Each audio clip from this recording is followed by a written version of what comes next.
Ok, irmãos, vamos voltar aqui à nossa aula. Perdão um pouquinho, tive que atender uma pessoa rapidinho aqui, mas estamos de volta e vamos avançar. Tá comigo aí, Covila? Covila está aí, não? Sì, Cuvira está. Oh, Covila, que Boa bom noite. ouvir a sua voz. Também estou por Obrigado, aqui. obrigado. Muito obrigado. Deixa eu pegar aqui, Covila, só para me sintonizar aqui um pouquinho, tá bom? Sim, Muito obrigado.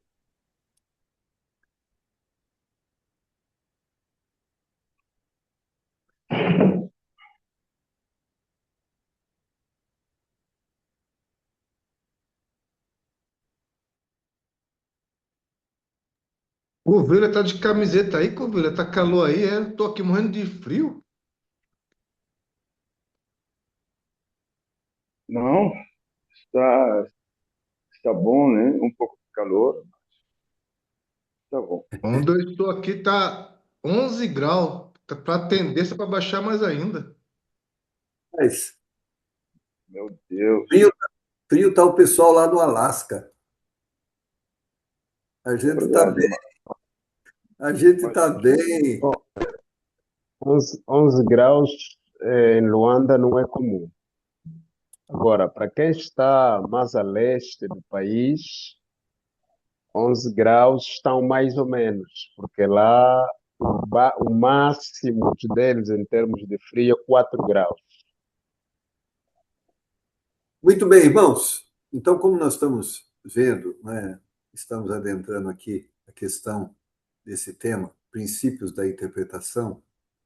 Primeira coisa que nós vemos, a questão, nós temos que buscar sempre uma interpretação literal, ou seja, buscarmos ler a Bíblia tendo um entendimento das palavras no seu sentido natural. Segunda coisa é questão gramatical. Estudar as palavras, estudar as frases, estudar o texto e o contexto. A questão histórica, qual a importância da questão histórica? É preciso estabelecer também quando na história o texto foi escrito, para que se entenda melhor como interpretá-lo apropriadamente de acordo com o período do autor. A cultura de todos os tempos, irmãos, nunca foi e jamais será a mesma com o passar dos anos. Estamos a milhares de anos da cultura em que os acontecimentos bíblicos se passaram. Ao analisarmos os textos bíblicos, temos que, primeiramente, interpretá-los na cultura em que foi escrita, para não corrermos o risco de entender o seu significado errado. Quer ver? Eu quero. Quando a gente olha para cá, você quer ver um negócio interessante? Lá em. Deixa eu pegar aqui o texto para vocês lerem comigo.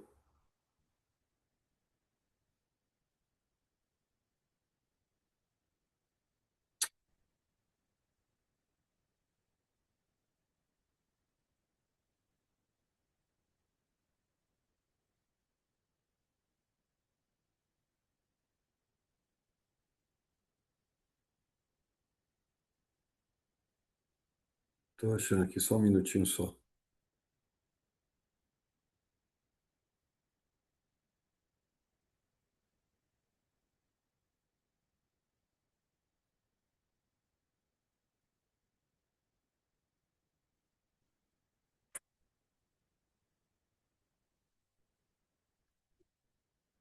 Deixa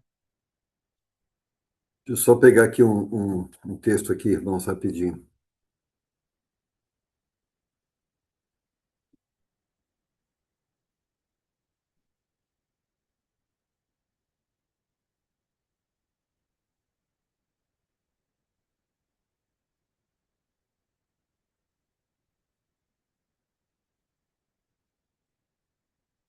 Mateus 10, 37. Quem pode ler para nós?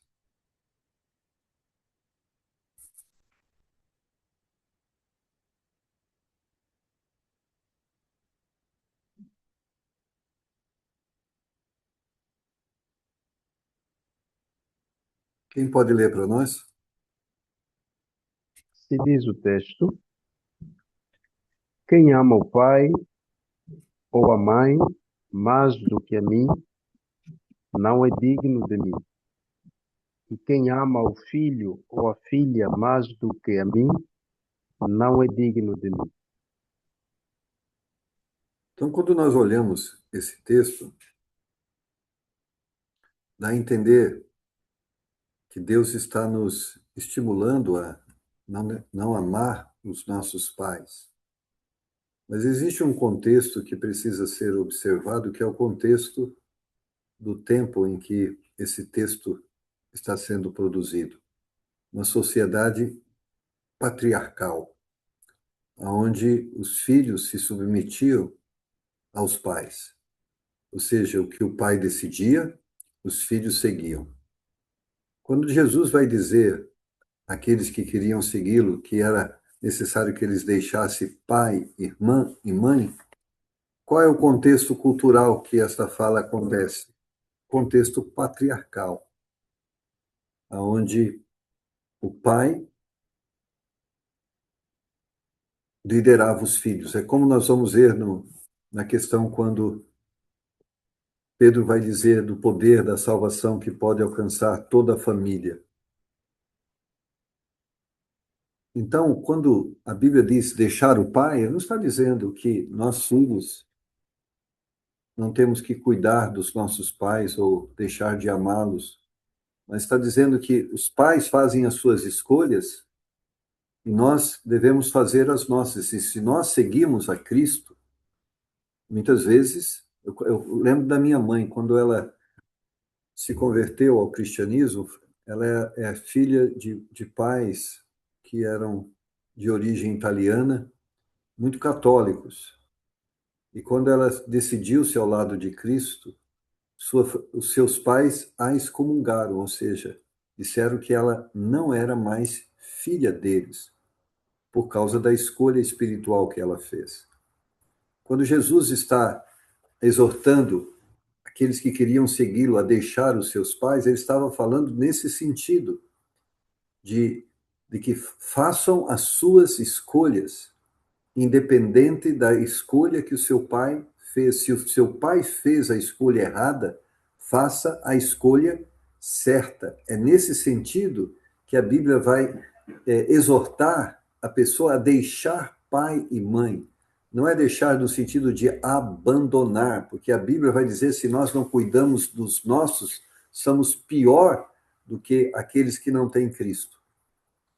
Então, por isso que é muito importante, quando nós estamos estudando certos textos, entendermos à luz da cultura daquele tempo, onde o pai fazia as escolhas e os filhos se submetiam às escolhas dos seus pais. Eles eram líderes da sua casa. Quando Josué vai dizer: eu e a minha casa serviremos ao Senhor, ele não foi consultar os filhos o que eles achavam, o que eles pensavam.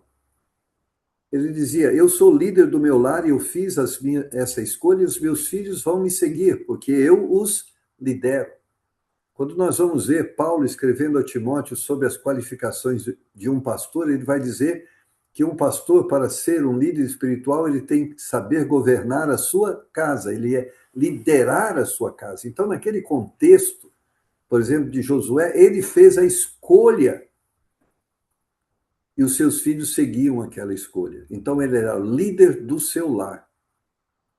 Quando nós vemos a questão, por exemplo, de Noé, ele liderando a sua família naquela direção, ele não foi perguntar à sua esposa o que eles pensavam, mas ele liderou a sua família na direção que Deus apontava.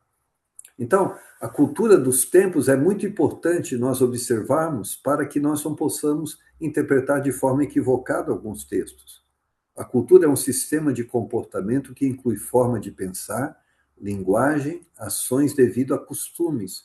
bem como objetos de crença, aspectos e formas de relacionamentos sociais, traços raciais, religiosos e de vida em grupo.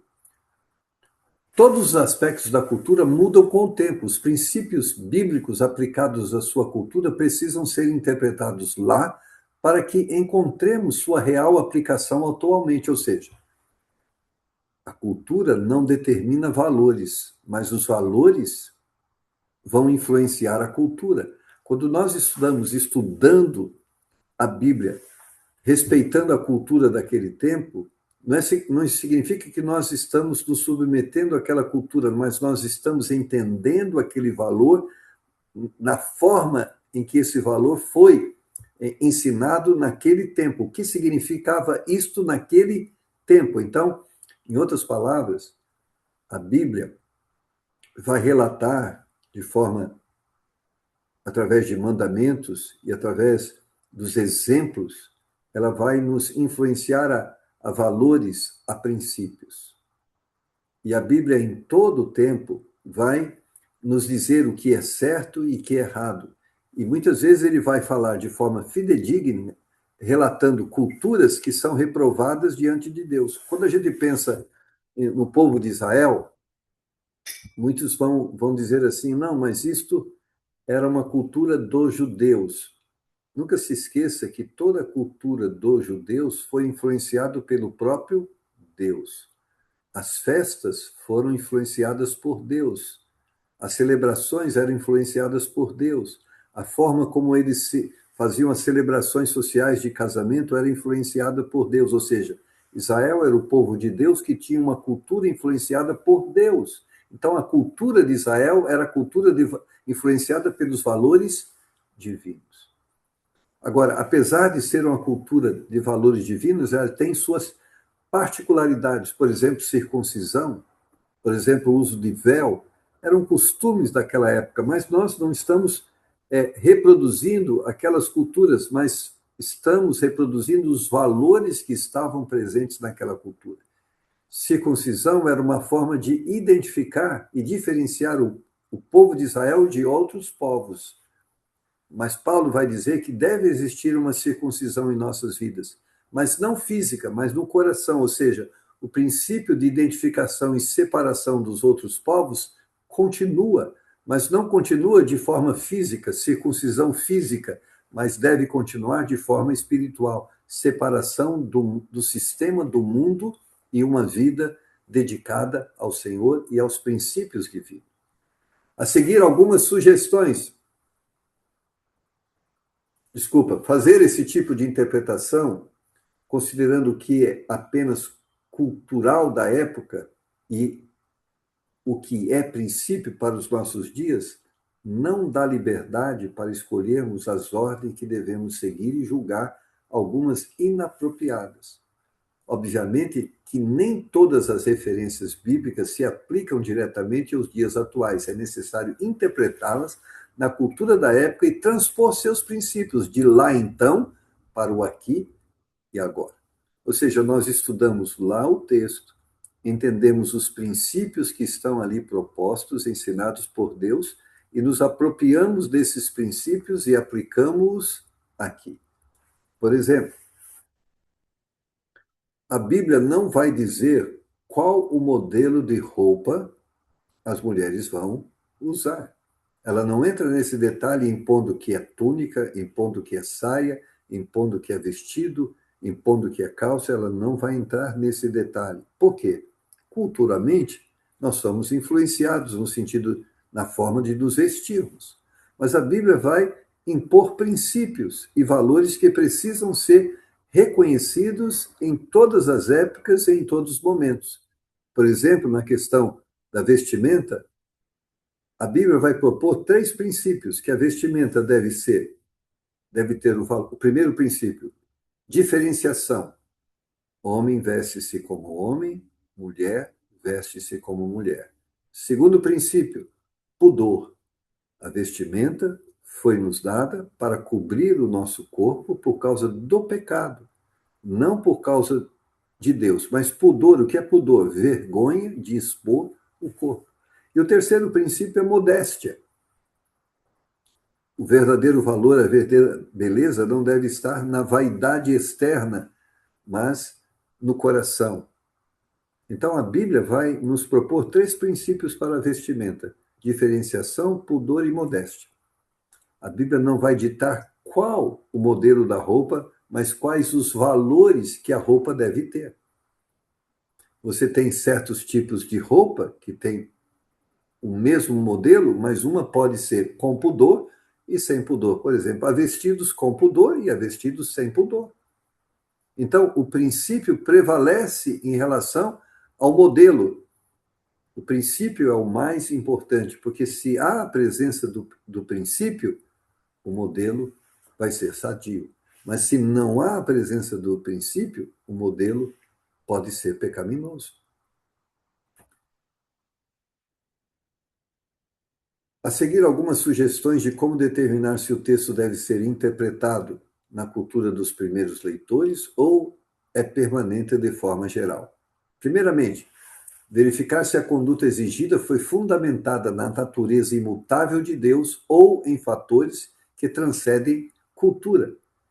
Se a menção do texto fala de aspectos de Deus, sabemos que ele sempre será o mesmo, não mudará. Mas se é referente aos homens e a povos, sabemos que a cultura muda com o passar dos anos. Exemplo: 1 Timóteo 2, 11 a 15. Quem pode ler para nós rapidamente?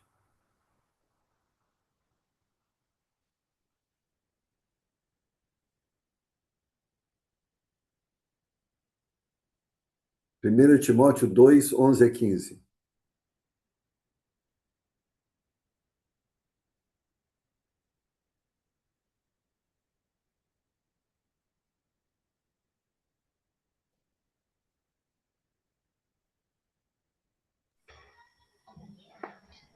A mulher Diz o seguinte: prende em silêncio com toda sujeição.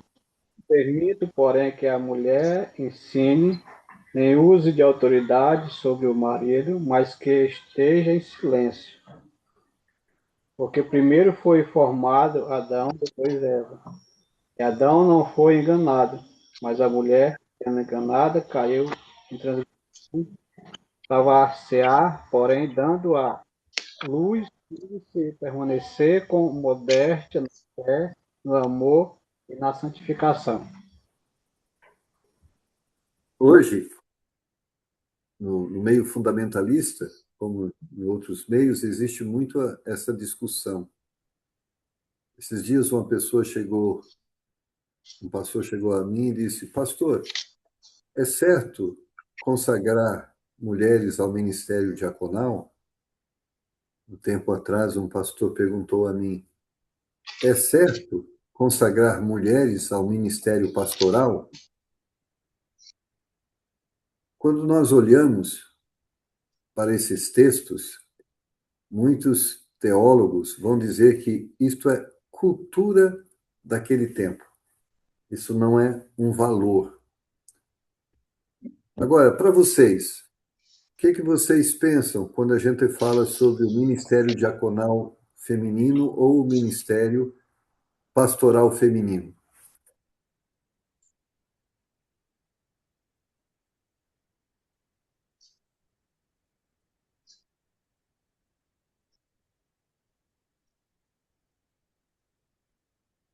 Alguém quer falar?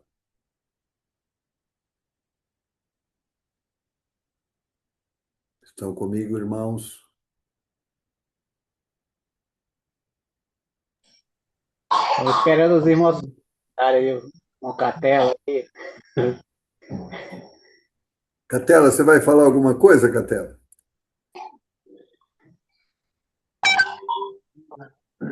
Bem, eu acho que, à luz das Sagradas Escrituras, e naquilo que podemos ver o papel da mulher, eu não concordaria, pronto, na minha opinião, né? Não concordaria que a mulher fosse consagrada tanto ao ministério sacerdote ou pastoral, nem tanto quanto ao ministério diaconal, porque essas responsabilidades foram diretamente atribuídas ao homem, com base naquilo que temos no fundamento bíblico, né? Em outras palavras, o princípio de liderança no lar não é cultural. Ele é uma regra estabelecida por Deus. Quando nós vemos esse texto, observe que o texto cuida para que ele não seja interpretado no sentido cultural da época. Quando ele vai usar o verso 13 e 14, vai dizer, ele vai reportar a que tempo? O tempo lá do Jardim do Éden. Então, o princípio não é essa forma de entender liderança, não é cultural, ela é dogmática. Ela já foi estabelecida desde a criação. Na criação, Deus, quando criou a mulher, a qualificou para ser uma ajudadora idônea.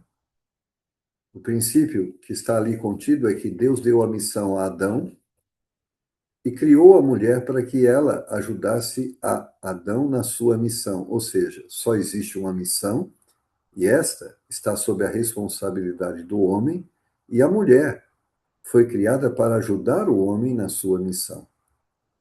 Quando Deus fala, pois não, pode falar, Kleber. Até dentro desse raciocínio, pastor, e se a gente observar não só no contexto quando Paulo fala, mas no contexto até no Antigo Testamento, toda vez que Deus chama, Deus chama pelo homem, né? Pelo sexo masculino. A gente vê até pelas tribos, né? Ele dá como representante o homem, né? O sexo masculino. Então, isso dá para a gente entender que a questão da responsabilidade está com o homem, né? E quando você vê biblicamente, às vezes, quando se conta a população, por exemplo, na multiplicação dos pães, conta-se os homens fora as mulheres e crianças. Aí você fala, significa que Deus não está reconhecendo as mulheres? Significa que Deus, quando olha para a mulher e o homem, ele vê uma pessoa só. Se tornam uma carne só. E o homem é o responsável nessa união. Não é que Deus desmereceu a mulher, não é que ela é um ser inferior, mas ela está ao lado do homem e ao homem foi dada a responsabilidade de liderar. Paulo, quando fala das qualificações para o ministério pastoral, ele fala que o ministério pastoral deve ser exercido por um homem que governa bem a sua casa. Quando ele fala do ministério diaconal, é por um homem que governa bem a sua casa. Então, observa o princípio, e o princípio está lá. É como a gente fala, Deus criou o homem e o capacitou emocionalmente e fisiologicamente. O homem foi caracterizado para ser um líder. E a mulher foi caracterizada na sua percepção, no seu sentimento, para ser uma ajudadora. Eu sempre digo assim, o homem tem uma visão vertical, ele é objetivo, ele é frio, ele é direto. A mulher tem uma visão horizontal, ela é sensitiva, ela tem percepção aguçada, ela tem sentimentos aguçados. O que a Bíblia diz? Você deve liderar e se apropriar daquilo que a mulher pode perceber e entender, mas você tem a responsabilidade. Por isso, quando a gente olha para a Bíblia não apoia no sentido da liderança da mulher na igreja. Por isso que você vai ver Paulo, quando nós lemos lá sobre a questão dele ensinando a submissão, defendendo o uso do véu. Então, e isto não é no Novo Testamento, isso estava também no Velho Testamento, isso estava também lá no Jardim do Éden. Toda essa estrutura de liderança e hierarquia, ela já foi estabelecida desde o Éden. Então, não é uma questão cultural, é uma questão dogmática. Por quê? Porque ela é atemporal. Não só no Novo Testamento, no Velho Testamento, e antes do Velho Testamento, no sentido do período de Moisés, já lá no Jardim do Éden. Então, a primeira coisa é verificar se a conduta exigida foi fundamentada na natureza imutável de Deus ou em fatores que transcendem a cultura. Quando a gente olha, os princípios para o casamento foram estabelecidos por Deus e não pela cultura dos povos. Verificar se a conduta exigida foi repetida ou revogada em outros lugares. Exemplo, Êxodo 28. E quem pode ler? Lembra-te do dia do sábado para o santificar. E nesse texto, o que nós temos? O Senhor dizendo que era importante que as pessoas trabalhassem 6 dias, mas no 7º eles deveriam descansar. Agora vamos lá para Atos capítulo 15.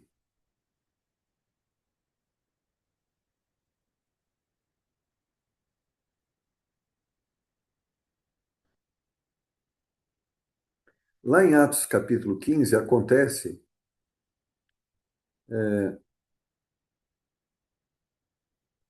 uma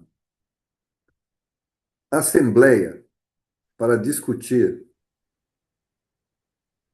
se deveriam se impor aos gentios as culturas judaicas, as práticas judaicas. Não comer carne de porco, guardar o sábado, circuncidar.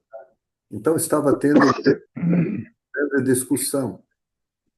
Aí vamos ver o resultado daquela assembleia. Versículos 28 e 29.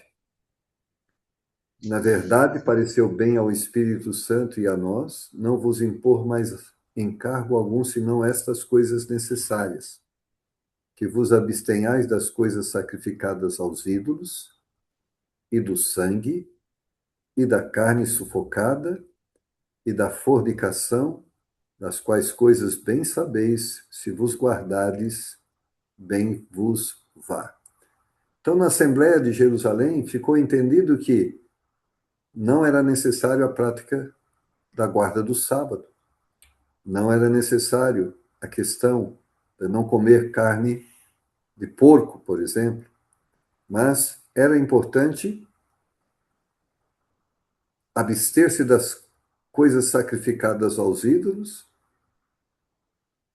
e do sangue e da carne sufocada e da fornicação. Então, isto era o que ficou decidido. Então, a própria Bíblia cuidou para dizer que isto não é necessário. Ou seja, Paulo vai escrever o livro de Gálatas, como também o escritor de Hebreus, essa grande briga em que os judeus queriam impor aos gentios as práticas judaicas. E Paulo, escrevendo aos Gálatas, diz: isso não é certo, não é pela lei, não é por essas causas que nós somos salvos, é a graça de Cristo, é a obra de Cristo, não são as nossas obras. Ou seja, os judeus criam em Cristo, mas queriam que também os gentios se submetessem às práticas culturais judaicas. As práticas culturais judaicas tinham valor, e o valor era o ensino pedagógico que Deus trazia através delas. Mas quando houve Jesus, aquilo que era simbólico se tornou físico, visível, palpável. Então, não tornou-se mais necessário. Havia agora um ensinamento claro. Não era o sangue dos animais que purificava. O sangue dos animais do Velho Testamento cobria, mas agora temos o sangue que tira. É o sangue de Jesus. Então, o sacrifício dos animais cessaram, porque eles traziam consigo um ensino pedagógico, apontando para a vinda de Cristo. Cristo já veio, não é necessário mais que haja um ensino pedagógico sobre uma profecia que haveria de acontecer, porque ela já aconteceu. Então, nós temos que olhar para a palavra de Deus e dizer: isto era exigido, mas isto agora no Novo Testamento não é mais. Mas quem tem autoridade para dizer que não? A Bíblia, não nós. Muitos vão defender, como eu vos disse, que o divórcio é coisa cultural, mas a Bíblia diz que é cultural? Não. A Bíblia, lá em Gênesis, na criação do homem, ela já disse que o casamento deve ser somente a morte capaz de separá-lo. E isto permanece até hoje. É atemporal e acultural. É valor divino. Verificar se a conduta exigida pertence às circunstâncias individuais e específicas da situação bíblica e não para nós. Exemplo, 2 Timóteo 4, 11 a 13, né? Quando Paulo diz para que seja trazido a capa e os livros de Paulo. Isso não é uma doutrina, mas é algo uma narrativa de um fato. Então, isso não significa algo que nós devemos fazer. Ou seja, quando Jesus vai a Jerusalém, ele pede para buscar, a entrada triunfal, vai buscar uma mula. Naquele contexto, era o veículo mais moderno que podia ser usado. Agora, a mula é o veículo hoje moderno, então não. Se nós vamos à casa de Deus, temos que ir com a mula. Não, isso é daquele tempo, não é uma ordem, não é um ensinamento. Verificar se a conduta exigida foi uma característica da própria cultura, mas que expressa um princípio eterno. É preciso avaliar se a Bíblia pretende estabelecer a cultura ou reconhece a cultura como um veículo de princípios eternos. A Bíblia pretende falar a todas as culturas, em todas as épocas, através dos princípios eternos, e não carimba as culturas antigas como sendo a única cultura bíblica. Devemos tomar cuidado sobre a cultura da igreja primitiva. Nem tudo que foi escrito sobre aquela cultura é normativo, mas sim descritivo. Não há dúvida alguma de que os princípios por trás das expressões culturais ainda se aplicam hoje. O intérprete não pode errar ao analisar a cultura da época, mas também não pode errar deixando de entender o princípio eterno naquela expressão. Exemplo: saudar uns aos outros com ósculo santo. Saudar com ósculo foi a prática do primeiro século, que não é comum na cultura de hoje.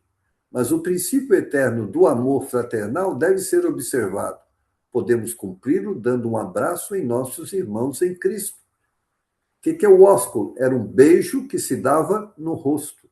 Isso era uma prática comum naquela cultura. E observa-se que russos têm essa prática e outros povos mesmos, os árabes, têm essa prática. Não homem com mulher, mas homem com homem ou mulher com mulher. Mas lembre-se que o ósculo foi uma forma, no passado, de expressar amor, carinho e empatia pelos irmãos, mas essa não é uma prática comum dos nossos dias. Não que isso foi esquecido. Eu vejo aqui no Brasil, eu não vi isso lá no... Na África também, né, Catela? É comum as pessoas se oscularem ou não? Não é como. Não é. Não é. Sim. Normalmente é aperto de mão, também não é muito de abraço, né? É aperto de mão, é o mais comum. Abraço é comum, Não aperto de mão, aperto de mão. aperto de mão.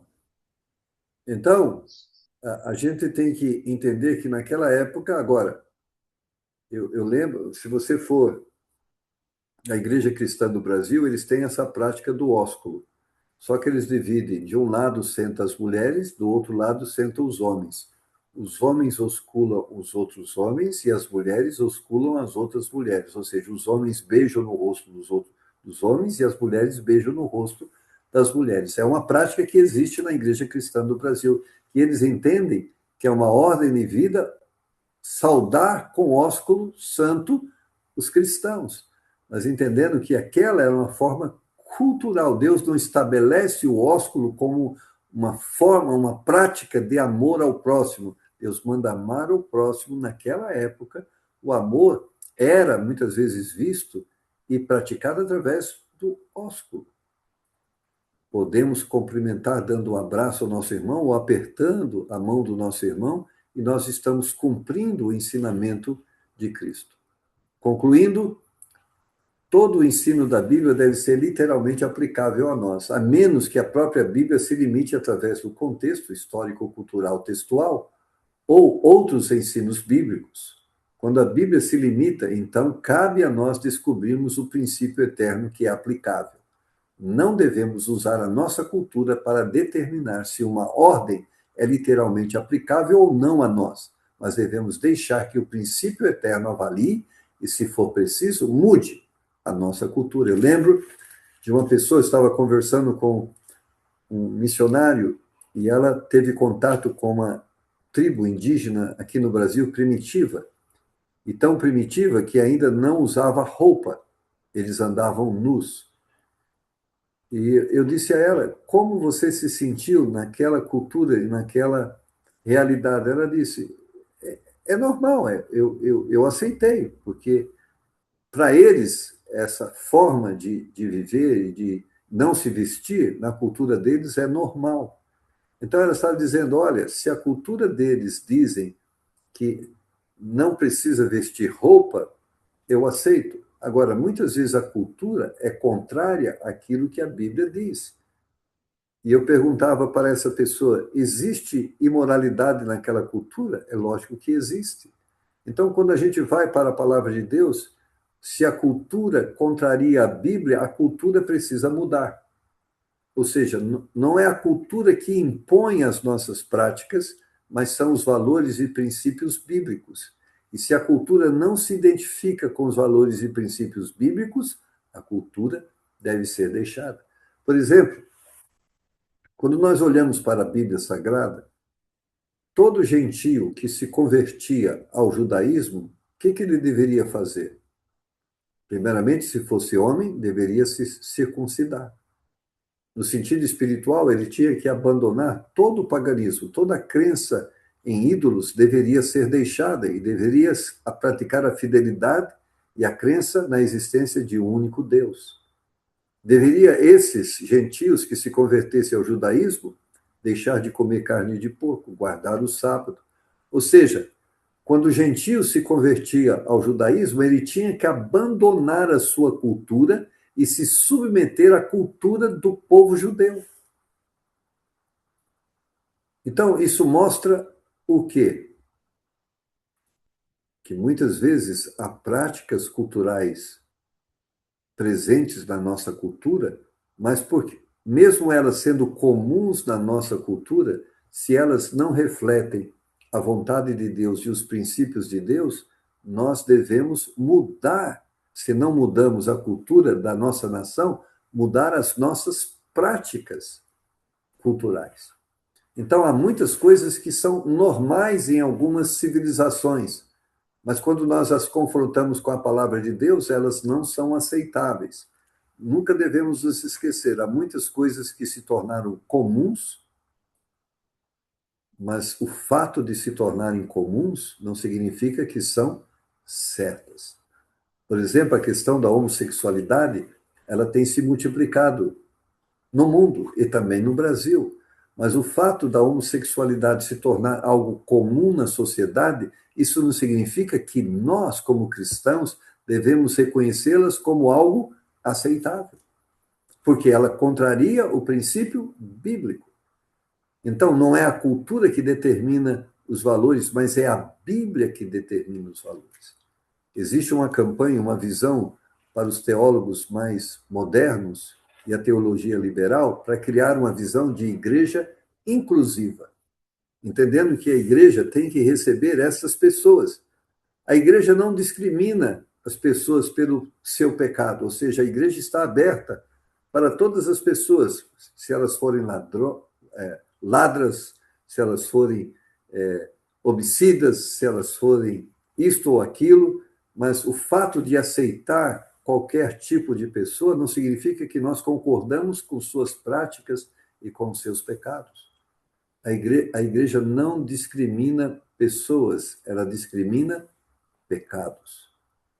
E quando há pecado, o pecado não deve ser aceito. Em outras palavras, nós amamos os pecadores, mas abominamos o pecado. Temos que ter muito cuidado para que não entendamos que aquilo que se tornou comum deve se tornar aceitável. À medida que o tempo passa, o pecado vai se tornando cada vez mais comum na sociedade. Mas a igreja deve se manter separada deste pecado, porque não é a sociedade que impõe os seus valores a nós, mas é nós que devemos influenciar a sociedade para os valores divinos. É o que Jesus diz em Mateus 5, nós somos luz e sal.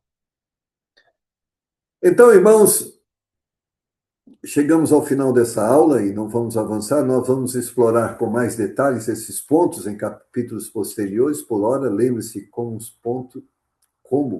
pontos de partidas úteis no processo de interpretação literal. Então, amanhã nós vamos ter a nossa aula. E lembrando que sexta-feira nós vamos substituir a aula de sexta-feira por segunda-feira, conforme o pastor Aquino já determinou, correto?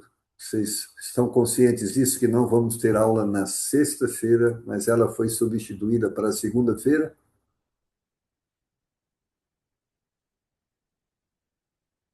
Sim, pastor. Sim. Então vamos encerrar a aula de hoje com uma oração e amanhã a gente retoma nesta página aqui. Ok, irmãos? Vamos orar. Deus, obrigado por esse tempo. Eu sei que estamos diante de um grande desafio, que é aprendermos a interpretar, a estudar, a compreender a tua palavra. Eu sei que são tantas as informações e precisamos processar cada uma delas. Nos dê graça para isso, Senhor. Eu peço que, por misericórdia, teu Espírito Santo esteja iluminando nossas mentes e corações, a fim de compreendermos mais e melhor acerca da tua palavra. E eu peço em nome do Senhor Jesus. Amém. Muito bem, irmãos. Eu gostaria de recomendar a vocês que vocês... Deixa eu pegar aqui.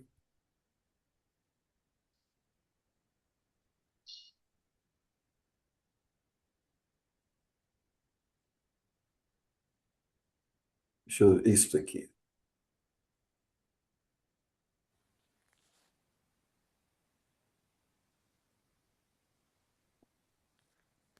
Não sei se vai dar para vocês verem. Eu gostaria de recomendar a vocês a leitura deste livro. Cadê você aqui?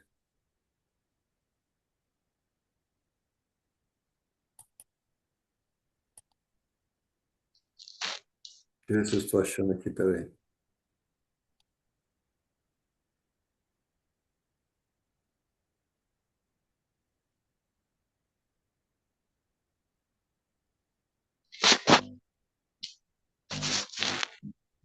Isso, deixa eu ver para vocês verem agora. É um livro que tem por título Hermenêutica, Princípios de Interpretação das Sagradas Escrituras. Eu creio que existe até em PDF.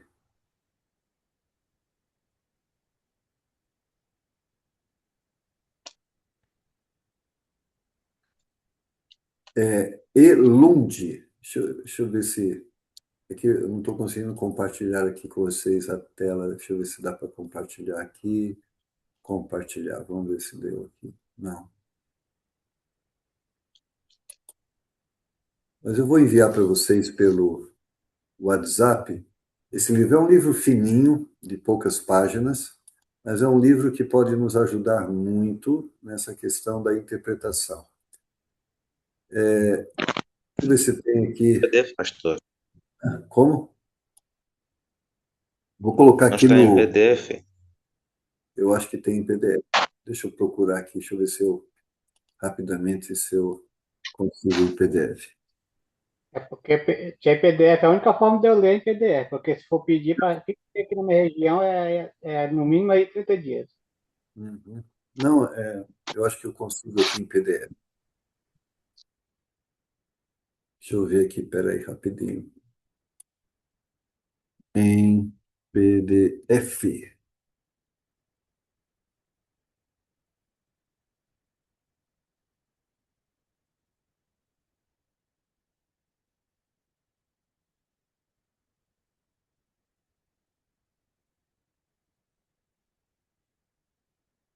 Eu creio que tem sim. Dá para buscar o livro na. Eu vou colocar aqui para vocês no chat a descrição e depois vocês me dizem se é possível. Eu vou colocar aqui, ó. Mandei para vocês o nome hermenêutica, o nome do autor. Eu creio que vocês por aí, dá para vocês. Eu vi aqui vou colocar aqui um site que eu consegui ver o livro. Eu vou colocar aqui para vocês. Aqui, ó.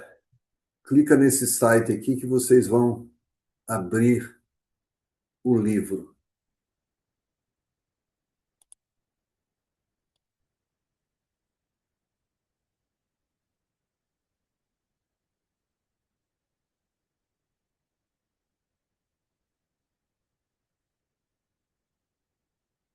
Eu acho que.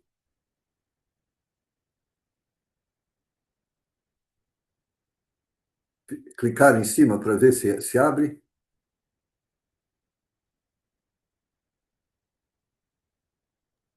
Sim, o que abriu? Abriu, né? Então, vão lendo esse livro que eu acho que seria bom. Quer ver quantas páginas são? São 90 e poucas páginas o livro. E o livro é pequenininho, não é um livro.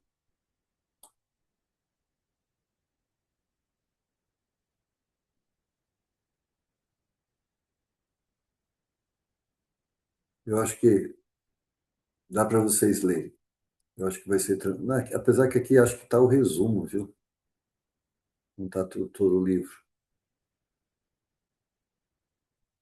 Eu vou Parece pegar. que é Tá, não, página. não, não está completo, não. Não. Não.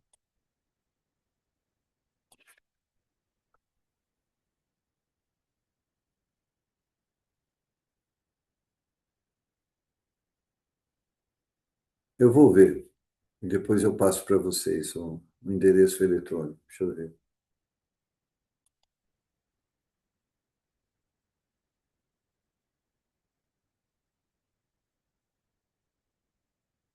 Não, não tem.